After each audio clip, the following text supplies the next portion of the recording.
Hi hello అందరూ ఎదురు చూస్తున్న 'కుబేరా' ఈరోజు థియేటర్స్‌లోకి అయితే వచ్చేసింది. 3 గంటల 1 నిమిషాలు నిడుగుతూ ఉన్న ఈ సినిమా ఈరోజు థియేటర్స్‌లో రిలీజ్ అయింది.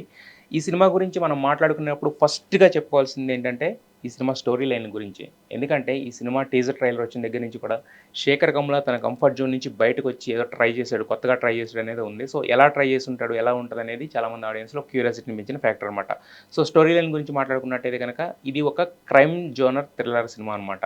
క్రైమ్ థ్రిల్లర్ 'శేఖర్ కమ్ముల' అనంగానే ఈ రెండిట్లో సింక్ అవ్వదు. బట్ కాకపోతే ఏంటంటే, దాంట్లో చాలా లేయర్స్ యాడ్ చేసుకున్నాడాయన. ఒక బిచ్చగాడు పాయింట్ ఆఫ్ వ్యూ నుంచి, ఒక ఇంట్లో నుంచి ఆహ్, ఒక ప్రేమించినవాడు పెళ్లి చేసుకుంటాడని లేచిపోయి వచ్చిన ఒక అమ్మాయి దగ్గర నుంచి, అలాగే ఒక నాగార్జున అంటే ఒక సీబీఐ ఆఫీసర్ జీవితంలో నీతి, న్యాయం తప్పని సీబీఐ ఆఫీసర్‌కి ఆ చట్టమే తనని ఆహ్, తప్పుడు తీర్పిచ్చి ఒక 7 ఏళ్ళు జైలు శిక్ష తన జీవితాన్ని కోల్పోయిన ఒక సీబీఐ ఆఫీసర్ రివోల్ట్ అయితే ఎలా ఉంటది? వీటిలన్నిటిని పాయింట్ ఆఫ్ వ్యూ‌ని తీసుకొచ్చి ఈ క్రైమ్ థ్రిల్లర్ కలపడంతోటి ఏమైందంటే ఇది ఒక కొత్త తరహా సినిమాగా మారింది. 'శేఖర్ కమ్ముల' సినిమాగా మారిందనమాట. సో ఇది ఎంచుకున్న స్టోరీ. అయితే దీంట్లో ఇక్కడ ఫస్ట్ క్రెడిట్ ఇవ్వాల్సింది ఫ్రెష్ స్టోరీ లైన్. ఇప్పటివరకు ఇలాంటి స్టోరీ లైన్‌ని అసల ఎవరు టచ్ చేయలేదని చెప్పొచ్చు. నాకు తెలిసినంత వరకైతే ఇన్ని సినిమాలు ఎవరు టచ్ చేయలేదు. అలాంటి ఒక స్టోరీ లైన్ అయితే తీసుకున్నారనమాట. సో దానికి 'Sekhar Kammula' mark of sensibilities ఏవైతే ఉంటాయో అవన్నీ యాడ్ చేసుకుంటూ వచ్చారు. సో అవన్నీ కూడా ఫస్ట్ సీన్ నుంచే మనం చూసుకున్నట్టయితే గనక చాలా వరకు వర్కౌట్ అవుతూ వచ్చినాయనమాట అవన్నీ కూడా. ఇక నెక్స్ట్ ఏంటంటే ఈ సినిమా కాస్టింగ్‌తోనే 'శేఖర్ కమ్ముల' సగం సినిమా సక్సెస్ చేసేసుకున్నారు. ధనుష్ ఒక బిచ్చగాడిగా ధనుష్ అంటే ఇప్పుడు అతను ఆల్రెడీ నేషనల్ అవార్డ్ విన్నర్. ఆయన ధనుష్ పర్ఫార్మెన్స్ గురించి మనం కొత్తగా చెప్పాల్సిందేం లేదు. ఓన్లీ పర్ఫార్మెన్స్‌తోనే చానా సినిమాల్ని నిలబెట్టిన ఇదైతే ధనుష్‌కుంది. సో అలాంటి ధనుష్ ఏంటంటే ఈ సినిమాకి మేజర్ బ్యాకప్ అతని యాక్టింగ్ అనమాట. ధనుష్ కాకుండా ఎవరైనా ఆ క్యారెక్టర్ చేసుంటే అనేది మనం ఊహించుకోలేమనమాట. సో ఆ రేంజ్ ఆఫ్ యాక్టింగ్ ధనుష్ నుంచి వచ్చింది. ఇక నాగార్జున ఏంటంటే ఇంతకాలం ఆయన చేస్తున్నవి ఓకే, ఓకే అనిపిస్తున్నాయి గానీ బట్ ఫుల్ ఫ్లెడ్జ్డ్‌గా ఎవరికీ కూడా అంటే నాగార్జున తన స్టేచర్‌కి తగ్గ క్యారెక్టర్‌లో లేదంటే తన ఏజ్‌కి తగ్గ క్యారెక్టర్‌లు చేయట్లేదన్నారు. బట్ ఈ సినిమాలో ఏంటంటే ఆ లోటు భర్తీ చేశాడు. సో నాగార్జున కూడా వన్ ఆఫ్ ద బ్యాకప్ అవుతది ఇది. ఇంకా నెక్స్ట్ వచ్చేసి 'రష్మిక మందన్న'. ఆమెది కూడా చాలా బాగా కుదిరింది. ఇక విలన్ క్యారెక్టర్‌గా చేసిన జిమ్ కూడా చాలా బాగా చేశాడనమాట. సో ఒక కార్పొరేట్ బాస్ ఎలా ఉంటాడో ఎక్కువ ఎక్స్‌ప్రెషన్స్ లేకుండా తను అంటే ఒక హుందాగా అంటే ఏది మాట్లాడినా, ఏం చేసినా కూడా హుందాగా ఒక కార్పొరేట్ బాస్ ఎలా బిహేవ్ చేస్తాడో యాజ్ ఇట్ ఈస్‌గా స్క్రీన్ మీద దాన్ని రిప్రజెంట్ చేశాడనమాట. సో ఈ నలుగురు మెయిన్ లీడ్ కాస్టింగ్‌తోనే 'శేఖర్ కమ్ముల' సగం సినిమాని గెలిచేసాడనమాట. ఇక నెక్స్ట్ చెప్పుకోవాల్సింది మ్యూజిక్. డీఎస్‌పీ మ్యూజిక్ ఇవ్వలేదు, 2 పాటలు లేట్‌గా ఇచ్చాడు. లేదంటే తర్వాత ఇంకా బ్యాక్‌గ్రౌండ్ స్కోర్ కంప్లీట్ కాలేదు. ఇయన్నీ వచ్చినాయి కదా! బట్ ఓవరాల్‌గా చూసుకుంటే ఏంటంటే ఫస్ట్ ఫ్రేమ్ నుంచి లాస్ట్ ఫ్రేమ్ దాకా సినిమా లెంగ్త్ ఎక్కువైనా భరించడానికి వన్ ఆఫ్ ద రీజన్ ఏంటంటే డీఎస్‌పీ అనమాట. కొన్ని కొన్ని ఏమీ లేని సీన్స్‌లో కూడా తన బ్యాక్‌గ్రౌండ్ మ్యూజిక్‌తో ఎలివేట్ చేశాడు ఇంతకుముందు సినిమాలో. అదే సేమ్ వర్క్ ఇక్కడ ఈ సినిమాకి కూడా చేశాడు. అందుకనే 'దేవి' ఉంటే ఏంటంటే ఆడియన్స్ కూడా ఒక భరోసా ఉంటదనమాట. ఈ సినిమాలో సంథింగ్ ఏమీ లేకపోయినా గానీ మ్యూజిక్‌తో చేయొచ్చని. బట్ ఈ సినిమాలో already there is a metal. So దాన్ని తన మ్యూజిక్ తోటి దాన్ని ఇంకా బాగా షైన్ అయ్యేలాగా చేయగలిగాడనమాట. Next production values. ఇప్పటివరకు మనకి అంటే 'సునీల్ నారంగ్' ఆయన ఏది చేసినా కొంచెం భారీగానే ఉంటదంటారు కదా! సో అలాగనమాట. ఈ సినిమాకి ఎంతైతే అవసరమో అంతే భారీతనంగా ఖర్చు పెట్టారు. ఎక్కువ భాగం మనం ముంబైతో షూట్ చేయడంతో ఏంటంటే విజువల్స్ అన్నీ కూడా చాలా కొత్తగా ఉన్నాయన్నమాట. ఇప్పటివరకు మనం హైదరాబాద్‌ని ఎన్ని రకాలుగా చూసినా కూడా విజువల్ పాయింట్ ఆఫ్ వ్యూ చూసేసరికి ఏంటంటే మనకి సేమ్ వస్తాయి కదా! బట్ ముంబైలో ఎక్కువ భాగం షూట్ చేయడం, ఆ సీ బ్యాక్‌డ్రాప్ ఇవి కూడా కొన్ని తీసుకోవడంతోటి ఏంటంటే చాలా కొత్తగా అనిపించింది. చాలా ఫ్రెష్‌గా ఉన్నాయన్నమాట విజువల్స్. సో ప్రొడక్షన్ వాల్యూస్ అయితే మాత్రం ఈ సినిమాకి మేజర్ ఇంకొక అసెట్ అని చెప్పుకోవచ్చు. ఒక నెగెటివ్ సైడ్‌కొచ్చేసరికి మాత్రం లెంగ్తీ రన్ టైమ్ అనమాట.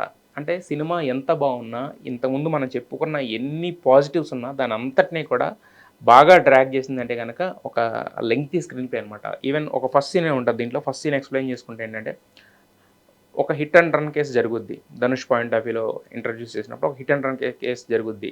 అక్కడ అండర్‌లైన్ చేసుకున్న పాయింట్ ఏంటి, 'శేఖర్ కమ్ముల' చెప్పాలనుకున్న పాయింట్ ఏంటి, బిచ్చగాడైనా సరే అతన్ని కట్టెలతో తగలబెట్టకుండా అలా వదిలేస్తే గనక అతను వచ్చే జన్మలో కూడా బిచ్చగాడిగా పుడతాడు. సో కాబట్టి కట్టెలతో తగలబెట్టాలి అని చెప్పేసి అంటే శవానికి సంబంధించిన దహన సంస్కారాలు చేయాలని అతను చెప్పాలనుకున్న పాయింట్. అది అక్కడితో అయిపోయింది బానే ఉంది. కానీ దాని తర్వాత హిట్ అండ్ రన్ కేస్ జరిగిన తర్వాత ఆ ధనుష్ ఆ కారు వెనకాల పరిగెట్టడం, అతను పట్టుకోవడానికి చేసే ప్రయత్నాలు ఇలాంటివి ఉంటాయన్నమాట.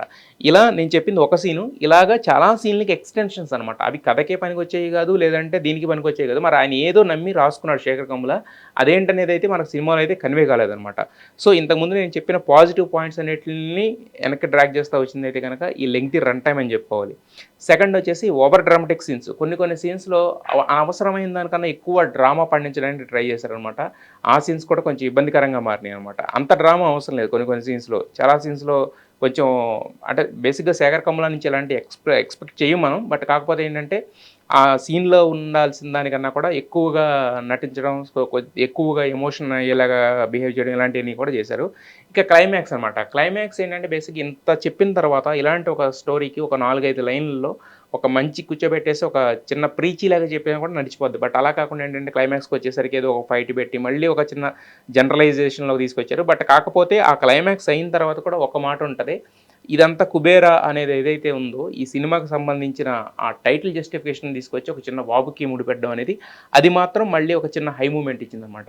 సో, 'కుబేరాలో' ఓవరాల్‌గా చాలా హై మూవ్‌మెంట్స్ ఉన్నాయి. బట్ కాకపోతే ఏంటంటే, ఈ డ్రాగింగ్ స్క్రీన్ ప్లే వలన అరే! ఈ 10 నిమిషాలు బావుందనిపిస్తది. మళ్ళీ తర్వాత ఈ 2, 3 నిమిషాలు ఇది ఎందుకు అవసరమా అనిపిస్తది. మళ్ళీ తర్వాత అరే! భలే ఉంది అనిపిస్తది. మళ్ళీ తర్వాత వచ్చిన ఒక చిన్న స్పీడ్ బ్రేకర్ లాంటి ఒక దీని వలన మళ్ళీ ఇలా అనిపిస్తది. ఇలాగా చాలా వరకు ఉన్నాయన్నమాట. దీంట్లో మనం మెచ్చుకోవాల్సింది ఏంటంటే, 'శేఖర్ కమ్ముల' తను నమ్ముకున్న సెన్సిబిలిటీలనే తీసాడు గానీ, ఎక్కడ కూడా 3 గంటలు తీసినా కూడా సినిమా ఎక్కడ కూడా ఔట్ ఆఫ్ ద బాక్స్ ఎళ్ళిపోయి, మళ్ళీ రెగ్యులర్ కమర్షియల్ జోన్‌లోకొచ్చేసి, రెగ్యులర్ జోనర్ లాగా ఇలా ఎక్కడ టచ్ చేయలేదు. ఓన్లీ ఒక క్లైమాక్స్‌లో మాత్రమే ఒక చిన్న రెగ్యులర్ టచ్ ఇచ్చాడు తప్ప, మిగతా సినిమా అంతా కూడా చాలా కొత్తగా ఫ్రెష్ ఫీల్‌తో ఉన్న సినిమాలానే ఉంటదనమాట.